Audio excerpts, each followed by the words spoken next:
Bonjour à tous, soyez les bienvenus à ce webinaire qui a pour objet les fonctionnalités collaboratives dans la suite ECM Hello 20. Je suis Christopher Vandorm, consultant avant-vente et projet au sein de la société Hello Digital Office France, et je vais vous présenter pendant la prochaine demi-heure les fonctionnalités qui sont à la fois les plus importantes et les plus utilisées en termes de collaboration dans la dernière version d'Hello. Si vous avez des questions, vous pouvez les poser par écrit dans l'interface qui est prévue à cet effet, qui s'appelle Questions de GoToWebinar, et je prendrai quelques minutes à la fin de la présentation pour y répondre. Le sommaire du jour est le suivant. Alors, nous commencerons par une brève présentation du logiciel et de ses atouts.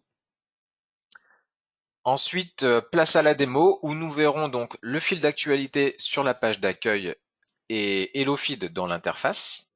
Nous verrons également le versionning, les différents types de workflow de processus, c'est pareil. Et enfin, on verra également comment exporter un document, que ce soit en interne ou pour un client.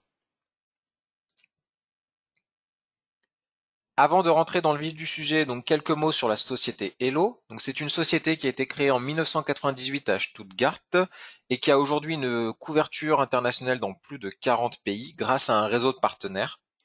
Et Hello, c'est également plus de 1 million d'utilisateurs quotidiens. Maintenant, passons à notre sujet du jour, la collaboration dans la suite ECM Hello. Donc déjà, entendons-nous sur ce qu'est un logiciel dit ECM. Donc c'est un logiciel de GED, mais pas seulement, ça va un peu plus loin et ça prend en compte notamment donc la gestion des processus. Alors pour être précis, Hello va gérer les phases de capture et création de documents, les phases d'indexation, de gestion, de stockage, d'accès et de conservation archivage, mais aussi donc on va avoir la distribution, la publication et la recherche, qu'on verra d'ailleurs un petit peu plus aujourd'hui. Le portfolio, donc au niveau de la première ligne, ça représente ici le socle des logiciels que nous proposons, à savoir donc Hello Professional et Hello Enterprise, qui ont la même interface côté utilisateur et les mêmes fonctionnalités. La différence va se faire uniquement à l'installation, où la version Enterprise va permettre un déploiement sur plusieurs serveurs pour pouvoir répondre à des besoins plus évolués pour des grandes entreprises qui ont un grand nombre d'utilisateurs qui peuvent se connecter en simultané ou qui ont des grandes archives avec plusieurs millions de documents, ou les deux parfois. La seconde ligne présente quant à elle donc DocInstructor, qui est notre module de reconnaissance automatique de documents et de lecture automatique de documents, et HelloXC, qui est un module de gestion des emails. Donc ça, ce sont tous les deux des logiciels de capture d'informations. Et ces deux modules sont utilisés le plus souvent pour des projets de gestion de factures fournisseurs pour pouvoir automatiser donc cette partie capture et saisie.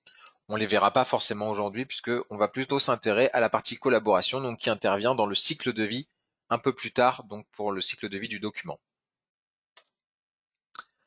Passons désormais aux fonctionnalités principales de la GED Hello. Alors côté utilisateur, on va avoir bien sûr l'aspect collaboratif avec notamment donc HelloFeed, le module de discussion qui est intégré dans le logiciel, et on peut y inclure ici également tout ce qui va être versionning et export.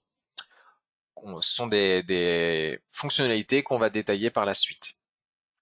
On a également un moteur graphique de création de workflow, une recherche ultra rapide à la Google et des tableaux de bord interactifs et personnalisés. Côté administrateur fonctionnel, on va retrouver ici des interfaces qui permettent de gérer les utilisateurs et leurs droits, avec notamment la possibilité de se connecter à un Active Directory. On a également la capacité de pouvoir gérer différentes typologies de documents et de pouvoir aussi gérer leurs contraintes associées au cadre légal, leurs modalités de stockage et le tout, donc de façon transparente pour les utilisateurs. Côté développeur intégration, donc Hello est un logiciel qui possède des API et pour pouvoir communiquer avec des ERP, des logiciels de comptabilité ou des logiciels métiers. Et vous pouvez donc ainsi synchroniser les informations entre la GED et le logiciel métier pour pouvoir accéder à la recherche de documents et à des informations les concernant. Côté accès, il faut savoir qu'Hello est multiplateforme, c'est-à-dire donc que vous allez avoir à disposition un client riche qui s'appelle donc le client Java, qui va être installé sur le poste. Il y a également donc le client web, qui peut être lui accessible de n'importe quel poste sur le réseau. Et également donc un client mobile qui est disponible sur iOS et Android. Un rapide focus sur la fonctionnalité du fil d'actualité. On va avoir l'occasion de voir cela juste après pendant la démonstration. Donc c'est un module qui est présent à la fois sur la page d'accueil et dans les archives. Donc les archives, c'est l'endroit où sont stockés et partagés les documents. Et il permet donc de communiquer avec les autres utilisateurs. Alors si on traduit cette fonctionnalité dans le monde physique, on se rapproche ici, en plus évolué bien sûr, des post-it qu'on pouvait placer sur les documents pour pouvoir indiquer une information spécifique, importante, etc. Passons directement à la démonstration. Je vais basculer donc sur mon environnement de démonstration ici et je vais me connecter au client riche, donc le client Java. Donc c'est un client, je le rappelle, qui est installé. Et ici, donc, je choisis mon archive par défaut, la langue en français. J'indique mon mot de passe. Alors, sachant qu'on peut automatiser cette page d'authentification pour une connexion dite en SSO, si on a connecté notamment Hello avec l'Active Directory. Donc, ça peut être ici, cette phase de connexion peut être facultative. Moi, je la garde puisqu'effectivement, je suis amené à changer d'utilisateur de temps en temps. Donc, une fois que l'utilisateur et le mot de passe sont rentrés, on se connecte à notre GED. Alors là, il y a une interface qui est passée par-dessus. J'y reviendrai tout à l'heure en fin de démonstration. C'est pour les personnes itinérantes. On y reviendra tout à l'heure. Donc là, j'arrive sur ma page d'accueil. Cette page d'accueil comporte plusieurs éléments intéressants ici. On va avoir sur la partie gauche ce qu'on appelle des tuiles. Les tuiles, ce sont en fait des raccourcis vers des modules spécifiques de notre logiciel. On va avoir des raccourcis vers donc soit l'archive de manière globale, comme j'ai ici, ou alors un dossier un peu plus spécifique dans mes archives, qui là ici comporte tous les documents sur lesquels on va travailler aujourd'hui. Je peux avoir également des raccourcis vers le module de recherche ou encore des recherches spécifiques que j'aurais enregistrées, puisqu'on a la possibilité d'enregistrer des recherches favorites. Je peux avoir également des raccourcis vers des tableaux de bord spécifiques que j'aurais créés et que je pourrais utiliser ensuite à volonté. Sur la partie centrale, et c'est l'une des pièces maîtresses que je voulais vous présenter aujourd'hui, on va retrouver ici notre fil d'actualité. Alors le fil d'actualité va comporter des messages qui vont être générés à la fois par Hello, donc ce sont des messages automatiques, mais il peut y avoir également des messages qui ont été saisis et écrits donc par des utilisateurs. On peut le voir ici donc sur un document qui est le document nommé AO, sur lequel je peux cliquer pour aller voir le détail de ce document. On retrouve ici deux commentaires, donc le premier de Christophe Bouvier qui est venu donc citer des utilisateurs, notamment donc Daniel Cooper et Robert Legrand, et donc en indiquant ensuite un message pour le demander de compléter par exemple les réponses pour envoi vendredi. On voit ici que Robert Legrand a répondu et a demandé à Daniel Cooper de vérifier. Donc là on le voit ici, je suis connecté avec ce profil donc de Daniel Cooper. J'ai la possibilité de répondre directement à partir de la page d'accueil ou d'aller sur le document en cliquant ici pour pouvoir le consulter et j'aurai également accès à ces messages et j'aurai également la possibilité à ce niveau-là de pouvoir y répondre. On va le faire aux deux endroits. Je vais le faire déjà ici.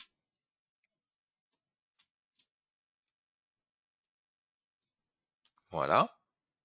Donc là, on le voit en bas, j'ai trois éléments qui sont à ma disposition, trois fonctions qui sont à ma disposition. La possibilité de mentionner un utilisateur ou un groupe d'utilisateurs. La possibilité de faire référence à une autre entrée qui serait stockée dans mes archives Hello. Et la possibilité également de rajouter un hashtag qui pourra me servir notamment ensuite, on le voit ici, j'en ai déjà un disponible qui me permet d'avoir un raccourci vers tous les documents qui vont comporter ce hashtag. Donc soit sur ma page d'accueil, soit également je pourrais effectuer une recherche un peu plus tard dans ma démonstration, je pourrais effectuer une recherche sur ce hashtag pour pouvoir retrouver également ce document. Pour l'instant, je ne m'occupe pas de ces fonctionnalités, je mets juste le simple message, je m'en occupe, et je vais pouvoir cliquer sur le document, ici, qui est un raccourci, et qui va m'amener directement sur le document en question. Donc là, on le voit sur la partie située en bas, j'ai basculé donc de la page d'accueil qui était tout à gauche vers HelloFR qui représente en fait l'intégralité de mon archive, donc de tous les documents qui sont partagés entre les différents utilisateurs.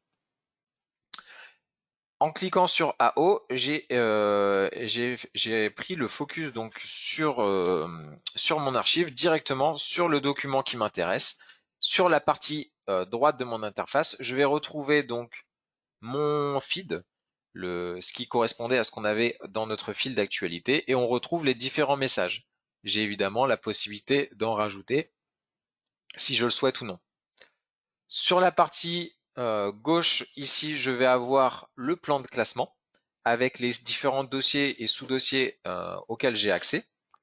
Et je vais pouvoir donc naviguer dans cette interface pour pouvoir basculer d'un document à un autre. Ce qu'on peut voir ici, c'est que le fil le Hello Feed qui est présent sur le document, donc là qui était associé à notre document, ne se retrouve du coup pas sur les autres documents, hein, puisque chaque document va avoir son propre Hello Feed et va avoir son propre canal de discussion euh, ici. On peut le voir, si je bascule sur un autre document, on peut avoir d'autres éléments qui viennent se superposer dans notre Hello Feed. Voilà pour ici. Donc ce qu'on peut voir également, c'est que on a différents viewers qui sont à notre disposition, hein. On voit ici, là je suis sur un document Excel.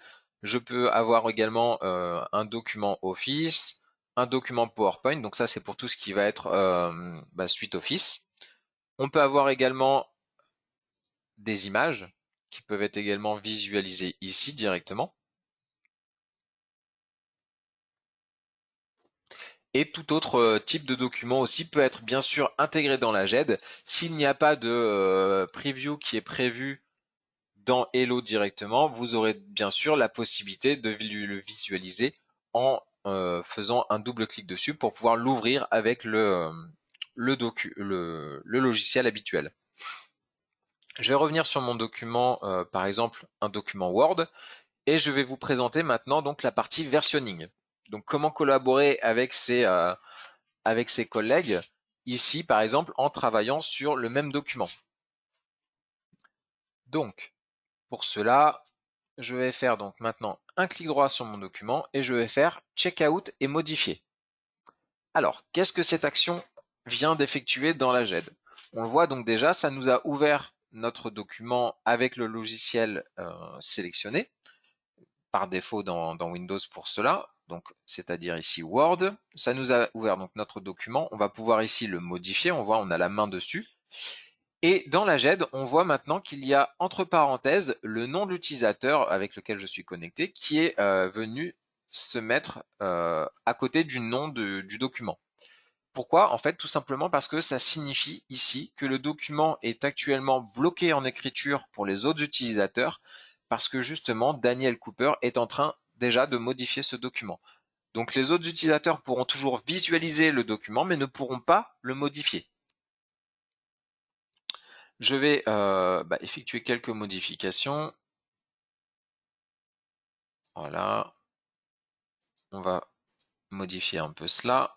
Je vais enregistrer. Et je vais pouvoir ici refermer Word.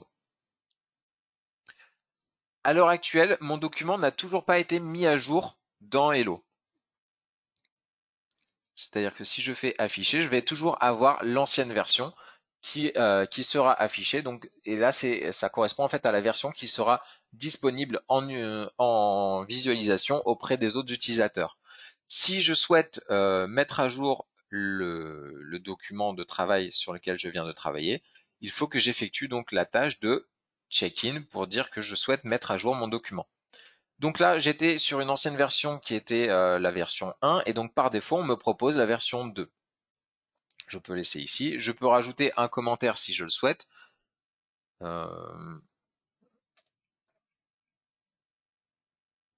Voilà. Et donc, à partir du moment où j'ai validé cette interface, on voit ici que le verrou sur lequel était apposé mon nom donc vient de disparaître. Ça signifie donc que les autres utilisateurs vont avoir la main s'ils le souhaitent pour pouvoir modifier à leur tour le document. Et on voit que la nouvelle version est venue se superposer à l'ancienne. Alors bien sûr, la version n'a pas été supprimée et on va pouvoir retrouver l'historique de nos versions si on le souhaite. Donc là, j'ai cherché donc dans les actions possibles les premières lettres donc de version pour pouvoir retrouver la fonctionnalité qui s'appelle version de document. Et lorsque je clique dessus, on va retrouver les différentes versions, donc un tableau récapitulatif des différentes versions qui sont disponibles pour ce document. On en avait une donc hier, le jour où a été rajouté le document par Daniel Cooper, et on voit également aujourd'hui donc à 11h16, donc il y a une minute, Daniel Cooper qui a rajouté donc cette nouvelle version qui est la version 2, avec le commentaire donc choix du titre, celui qu'on avait rentré manuellement. Et on voit également qu'il s'agit de la version de travail, puisqu'on a un petit icône ici qui nous indique que la version de travail sélectionnée est la 2. Je peux bien sûr rebasculer si je le souhaite sur la version antérieure. Par exemple, je vais le faire ici. Je vais la définir en tant que version de travail. Et si je valide, on voit que je rebascule automatiquement sur mon ancienne version. Donc toutes les versions des documents sont sauvegardées par défaut. Et on a la possibilité de sélectionner quelle version sera notre version de travail. Je resélectionne à nouveau ma nouvelle version en tant que version de travail et mon interface rebascule sur cette nouvelle version. Et on le voit en fait ici sur la partie droite de mon document, on a également donc toutes les manipulations que j'ai effectuées qui sont également rapportées sur HelloFeed, ce qui va indiquer très facilement aux personnes qui vont basculer sur ce document de pouvoir voir que Daniel Cooper a modifié la version de travail actuelle et a choisi donc la version 2 il y a quelques secondes. Voilà pour cela, voilà pour la partie versionning. Maintenant, ce qu'on va effectuer, étant donné qu'on a modifié notre document, c'est qu'on va tout simplement créer un, euh, un workflow. Donc pour cela, on va aller donc dans Nouveau et on va ensuite démarrer un processus ad hoc. Alors, ces processus-là sont des processus qui sont très faciles d'accès et qui peuvent être générés par des utilisateurs. Il y a évidemment un moteur de workflow qui nous permet également de démarrer des workflows qui auraient déjà été modélisés et qui pourraient être bien plus complexes. Mais pour un utilisateur qui souhaite effectuer, par exemple, ici, juste une approbation très simple et très rapide, il n'y a pas besoin de devoir établir un modèle à l'avance. On peut le faire parmi ces modèles qui sont déjà proposés et qui sont faciles d'accès pour les utilisateurs.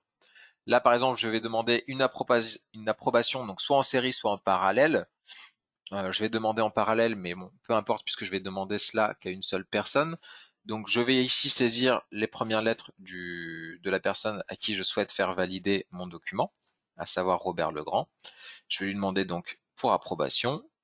Ici, je pourrais gérer les escalades si, par exemple, Robert Legrand mettait plus de 2 jours à me répondre. J'aimerais que, par exemple, Charlotte Bennett soit informée. Je vais ici valider.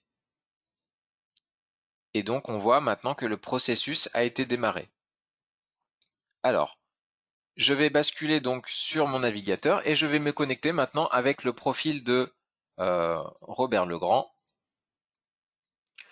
pour pouvoir me connecter cette fois-ci non pas au client riche qui est installé sur le poste, mais cette fois-ci au client web, ce qui vous permettra également de pouvoir comparer les deux interfaces. Donc j'arrive également sur la même page d'accueil que tout à l'heure. On voit également donc la réponse de Daniel que j'ai effectuée il y a quelques minutes. On voit également qu'il est en ligne ici, donc ça signifie qu'il est connecté à Hello. Et je vais aller voir donc mon écran des tâches. Et là, ce que je peux observer, c'est que j'ai bien ici une tâche qui est en attente, donc concernant l'article de télétravail, où on est sur l'étape d'approbation. Et donc là, je peux consulter le document, voir effectivement qu'il y a une version de travail qui a été déterminée il y a 3 minutes, etc. Et je peux consulter le document si je le souhaite. Une fois que j'ai effectué ma validation ou non, je vais donc transférer le processus pour indiquer donc s'il y a approbation ou pas d'approbation.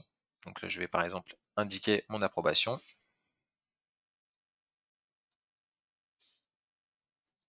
Je rajoute le commentaire et le processus a été transféré. Voilà, donc là, je n'ai maintenant plus de tâches ici, c'est indiqué, vous n'avez plus de tâches en attente. Donc mon travail est effectué en tant que Robert Legrand. Je vais pouvoir me déconnecter de cette session et je rebascule donc sur mon premier utilisateur qui était Daniel Cooper. Alors Daniel Cooper, on va aller maintenant consulter donc les workflows qui ont été validés pour celui-ci. Donc on a notre processus qui est présent ici. Je vais agrandir un petit peu pour qu'on puisse avoir la partie visualisation du processus. Donc ça, c'est ce qui a été généré graphiquement par l'interface qu'on avait tout à l'heure, qui était donc de pouvoir sélectionner quels étaient les utilisateurs et donc de pouvoir ensuite faire de l'approbation en série ou en parallèle. Donc tout simplement, ça a créé une première tâche qui était donc pour approbation auprès de Robert Legrand, qui avait deux choix, qui étaient donc soit approbation, soit pas d'approbation. On voit, ce sont les deux flèches qui partent de Robert Legrand et qui vont vers d'autres nœuds. Nous, on avait sélectionné donc approbation, ce qui a donc déclenché une autorisation accordée. Et donc là, on voit, on est sur une dernière étape qui a été envoyée à Daniel Cooper et donc qui est l'autorisation accordée. Donc, si je suis cette logique, normalement, en tant que Daniel Cooper, je devrais avoir dans mes tâches une étape donc en attente. Et on voit ici effectivement que dans ma partie tâche, j'ai une petite pastille avec un 1 qui indique que j'ai bien une tâche qui est en attente. Si je bascule dessus, je reviens sur mon processus et on peut voir donc que effectivement on a eu l'autorisation qui a été accordée pour ce document que je peux à nouveau consulter si je le souhaite et donc qui m'indique donc que ce document a été approuvé. Donc je peux valider maintenant cette tâche pour dire que effectivement j'en ai pris connaissance. Elle vient bien de disparaître de ma partie tâche et si je reviens donc sur mon document, alors je peux revenir de cette manière-là. Voilà. Je vais pouvoir ici consulter mon workflow.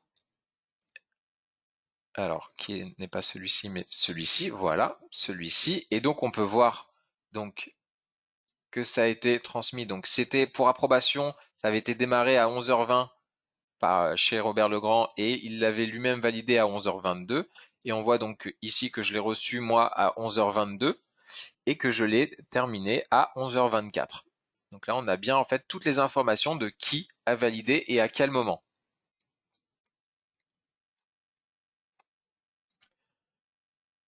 Ensuite, quelque chose d'intéressant aussi que je n'ai pas présenté, je vais revenir sur ma page d'accueil. Alors, tout à l'heure, pour pouvoir basculer sur mon document, effectivement, j'avais utilisé donc ce raccourci qui était présent ici, mais pour le webinaire, j'avais préparé notamment une interface spécifique qui était un peu plus épurée que ce qu'on a pu voir, puisque si je rebascule sur mes archives, on voit que j'avais plein de dossiers qui étaient à ma disposition, avec notamment plein de sous-dossiers et de documents qui vont être à l'intérieur et qui sont disponibles. Si je souhaite partitionner cela et avoir une vision un peu plus claire et un peu plus segmentée pour mes différents projets, je peux me créer des sous-affichages comme j'ai créé ici par exemple pour mon webinaire collaboration. Si je vais dessus, je retrouve uniquement les documents qui vont m'intéresser, les dossiers qui vont m'intéresser pour ce webinaire. Et on retrouve ici donc les différents documents Office, les différentes euh, captures d'écran que j'avais de tout à l'heure, etc. Maintenant, on va parler un petit peu plus de la fonction d'export et notamment donc des différentes manières qu'on a de pouvoir exporter et envoyer un document. Alors, pour cela, donc on va prendre l'exemple de notre PowerPoint, qui est un très bon exemple. Alors celui-ci n'est pas forcément très lourd, hein, je crois qu'il fait que 6 mégas, mais on va garder en tête que ça peut être un document volumineux et que ça peut être aussi problématique lorsqu'on va vouloir envoyer ce document auprès d'un utilisateur. Donc, on va aller sur la partie des actions qui s'appelle sortie et on voit ici qu'on a plusieurs boutons qui sont à notre disposition. Alors bien sûr, hein, les plus connus sont le bouton enregistrer sous qui nous permet de récupérer le document sur notre bureau et la partie imprimer qui nous permet également de pouvoir imprimer le document. Ça, j'y reviens pas. Je vais plutôt m'intéresser à la possibilité d'envoyer en numérique le document auprès d'un autre utilisateur. Alors, par exemple ici, pour envoyer ça auprès d'une personne qui serait extérieure, on a ici deux possibilités. Alors, ça peut être intéressant aussi pour un document Word. On a la possibilité d'envoyer le document. Donc là, si je clique dessus, ça vient m'ouvrir donc Outlook, Microsoft Exchange Outlook, et on voit que ça vient placer donc en pièce jointe mon document tel quel. Donc ça prend bien mon Word et ça me place dans l'objet en fait le nom qui a été sélectionné pour mon document Word. Je n'ai plus qu'ensuite à mettre le destinataire et puis le corps du mail. Deuxième chose qui est à notre disposition, c'est la possibilité d'envoyer au format PDF. Là, on a exactement la même démarche. La seule différence, c'est que Hello va faire en plus une transformation automatique de notre document Word au format PDF. On le voit ici, donc il a pris notre document et il l'a sélectionné, il l'a transformé de Word vers PDF. Et il a fait exactement la même démarche. Donc ça peut être très pratique pour pouvoir envoyer à des personnes extérieures. Ça peut également fonctionner pour des documents tels que celui-ci. Mais on le voit, là, on est sur un document qui commence à être un petit peu plus volumineux qu'un document Word.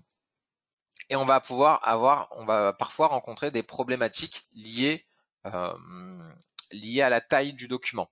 Alors, quand on est en interne, il y a une façon très simple de pouvoir pallier à ce problème. Ça va être tout simplement de cliquer sur ce bouton qui est envoyé en tant que lien Hello. Et là, en fait, au lieu d'envoyer le document, ça va envoyer en fait une référence vers Hello, vers ce document-là. Ce qui signifie que lorsque la personne va recevoir cet email, si elle a évidemment un accès également à Hello, elle va pouvoir, en faisant un double clic sur ce raccourci, accéder directement au document. Ça va la placer directement sur le document dans le bon dossier, dans Hello. Ainsi, donc, on n'envoie plus le document, mais juste une référence vers ce document-là. Et on le voit en termes de place, on est passé de 6 mégas à juste 70 octets, donc c'est-à-dire quasiment rien. Donc ça fonctionne très bien si on souhaite partager le document en interne. Malheureusement, si on souhaite le partager vers l'extérieur, vers une personne externe et qui n'aurait pas Hello, ça ne peut pas fonctionner. Donc là, on a quand même une solution pour pallier à ce problème-là. On a la possibilité de créer un lien externe. Ici, on va pouvoir déterminer quelles sont les limitations de notre lien externe, donc soit une limitation dans le temps, soit une limitation au nombre d'accès.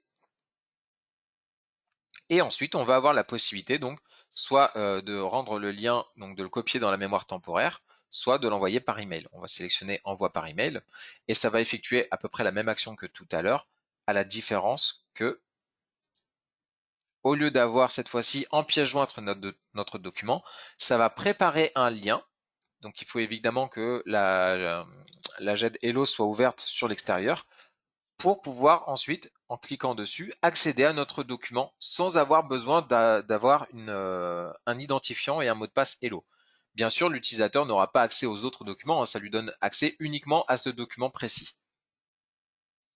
Mais ça permet en un seul clic de pouvoir partager un document qui peut être relativement lourd, sans avoir besoin d'abord de le mettre sur une plateforme d'upload et ensuite de lui donner le lien de disponibilité. Donc c'est quand même un raccourci intéressant quand on a des éléments à partager.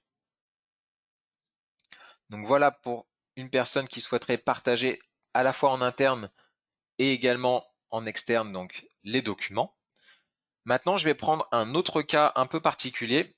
Ça va être le cas en fait d'un utilisateur itinérant et on va essayer d'imaginer un petit peu comment il pourrait collaborer facilement et donc ne pas rater non plus de la partie mise à jour des informations et également pouvoir travailler lorsqu'il n'a pas forcément de connexion à disposition et qu'il est en itinérance.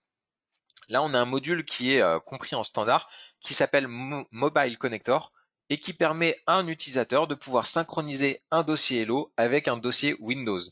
Donc là, j'ai déjà préparé de mon côté une connexion pour cela. Je reviens dessus, qui est ici. Donc j'ai synchronisé mon classeur webinaire collaboration, donc qui se trouve ici, avec le système de fichiers donc qui est sur mon bureau et qui s'appelle également webinaire collaboration. On voit, hein, donc il y a déjà un certain nombre d'entrées. Si je fais ici démarrer, on le voit ici qu'il a effectué une entrée exportée. Pourquoi? Parce que si vous vous souvenez bien, tout à l'heure, on a fait une modification de notre article télétravail. On l'avait tout simplement mis à jour et on avait changé cette version de travail. Donc effectivement, là, pour être à jour sur Windows, il a fallu qu'il exporte le document qu'on a mis à jour dans Hello pour qu'il l'exporte vers le système de fichiers Windows. Donc là, il s'est tout simplement mis à jour. Je vais pouvoir donc me déconnecter de la GED ici. Je vais aller sur mon dossier Windows qui correspond à Webinaire Collaboration, pardon, et je vais par exemple rajouter un nouveau dossier. Je vais l'appeler Nouveau. Et à l'intérieur, on va créer... Non, tiens, on va rajouter des emails. Voilà, parfait. Donc là, j'ai uniquement fait cette action dans Windows. Et lorsque je vais revenir donc là, il faut imaginer effectivement que j'étais en itinérance, que je n'avais pas forcément d'accès à Internet pour pouvoir me connecter à ma GED Hello. Et lorsque je vais revenir donc à ma station de travail ou à l'entreprise, que je retrouve une connexion, je vais pouvoir, en me reconnectant à Hello, pouvoir synchroniser de manière automatique et transparente mon système de fichiers Windows sur lequel j'ai travaillé hors connexion avec Hello. Et ainsi, donc, je vais favoriser aussi tout ce qui va être collaboration puisque ça va se mettre à jour tout seul. Voilà, donc là on voit, hein, il y a eu des entrées qui ont été importées, 3 entrées, puisque j'ai rajouté 2 documents et que j'ai créé un dossier. Donc si je rebascule sur mon dossier spécifique, alors je vais passer par ce raccourci ici, et que je fais donc un rafraîchissement, je retrouve donc mon dossier nouveau, avec à l'intérieur donc mes 2 emails qui sont présents.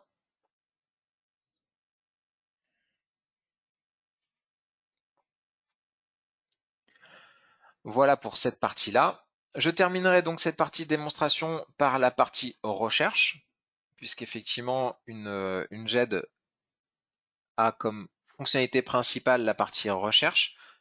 Je vais par exemple faire une recherche du mot-clé AO et je vais lancer la recherche. Donc là, qu'est-ce que je vais avoir comme résultat? Je vais avoir effectivement le document sur lequel on a travaillé tout à l'heure et on retrouve toujours directement dans la partie recherche notre fil d'actualité, donc notre Hello Feed qui représente ici toutes les informations relatives à notre document. On peut le voir ici, le document a été retrouvé parce que il y avait ici donc l'information qui était présente à la fois dans la désignation, c'est-à-dire dans le nom du document, et également dans les champs d'indexation. Ce qui est également le cas pour le 3e dossier qui avait dans la désignation le mot AO. Et on le voit ici pour le document, le dossier central. En fait, il n'a pas trouvé l'information dans la désignation, puisque effectivement, on ne retrouve pas AO dans le nom du document. Il l'a trouvé uniquement dans les champs d'indexation. Alors, j'en ai pas parlé, effectivement, on va regarder ça ensemble. Qu'est-ce que les champs d'indexation? Ce sont tout simplement les informations qui sont associées à notre dossier ou à notre document pour venir le qualifier. Ce qui nous sert notamment pour cette partie recherche. Donc on le voit, hein, il s'appelle ici désignation. Et dans le libellé de l'affaire, on va retrouver le mot-clé AO qui nous a permis donc de pouvoir faire ressortir ce résultat à la recherche. Si cette recherche m'intéresse et que je souhaite l'utiliser à plusieurs reprises, je vais avoir la possibilité d'enregistrer ma recherche et de l'appeler comme je le souhaite. Donc je vais laisser le mot-clé AO. Et on voit ici que le favori de recherche a été ajouté.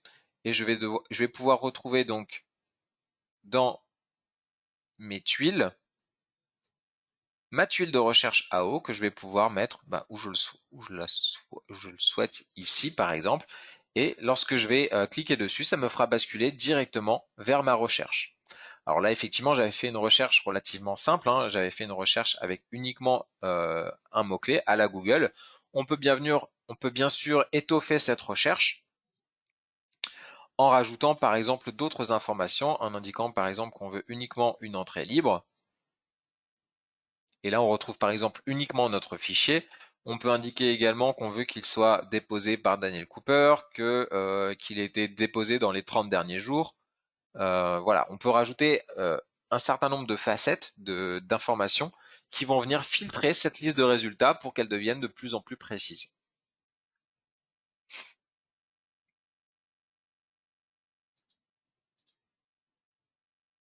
Voilà pour cela.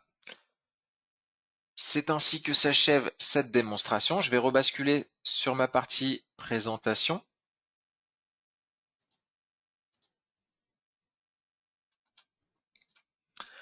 Alors, au niveau du portfolio, quand on parle de ECM, effectivement, on s'intéresse donc pour Enterprise Content Management, on s'intéresse principalement à des processus métiers. Et il faut savoir donc qu'Hello propose ce qu'on appelle des business solutions, qui sont des solutions pré-packagées pour un certain nombre de projets types.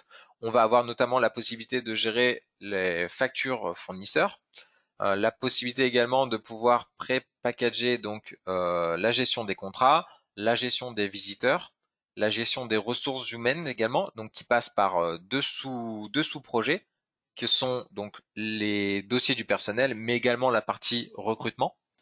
On va avoir également donc la gestion des connaissances et également donc à disposition depuis peu le e-learning. Si vous avez des questions, n'hésitez pas à les poser. Je vais prendre quelques instants pour pouvoir y répondre d'ici quelques minutes. Sinon, vous avez mes coordonnées ici si vous souhaitez revenir vers moi pour des questions ultérieures. Merci encore pour votre participation et n'hésitez pas à vous connecter également sur notre chaîne YouTube pour pouvoir retrouver donc tous nos webinaires qui ont été déjà diffusés et pouvoir les retrouver à disposition. Merci encore, bonne journée.